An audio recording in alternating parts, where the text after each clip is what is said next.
Hi guys, I'm Dr. Dick Beatty, the vasectomist. Now I want to explain the concept of open vasectomy. Let's start with the basics. So you have two tubes or vas deferens, one on each side. To get to the tube, you can do that through a small 3mm hole in the middle. It's called no scalpel vasectomy, and it leaves no stitches outside. The small hole heals within around 10 days, so it's the obvious way to get it done. But no scalpel vasectomy simply describes the way in which you access the tubes, not how you block them. This is how vasectomists vary in their procedure. So let's start with the left side. You've got a tube. If you divide it, it will almost certainly regrow. This will be a very simple way of doing it, but you could almost do that at home. So let's say you seal the upper end. Well, the failure rate is now around 10%, so you'd need to seal both ends. This is if you're using electrocautery. The failure rate is now probably around 1% or a little bit under. The question is, if you seal both ends, including the lower end, then is there an increased risk of post-vasectomy congestion?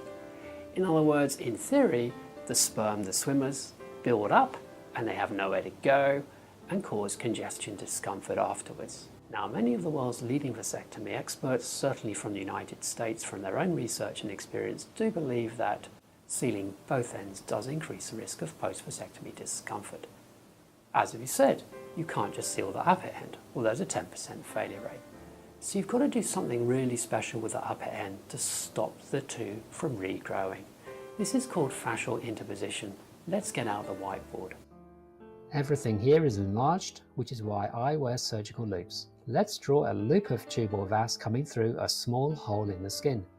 The 3mm hole is made with a specialized no scalpel vasectomy instrument. Now let's draw the fascia, which is a strong thin layer located just outside the tube. The fascia has been stripped halfway down the loop. The upper end is now sealed with electrocautery, leaving the lower end open.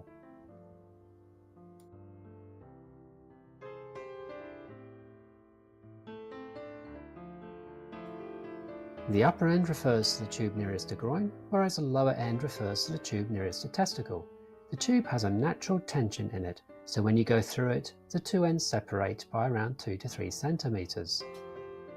The lower end stays up outside the fascia, whilst the upper end drops down inside the fascia. So at this point we have closed the upper end with gentle cautery to the lumen, and the two ends have separated.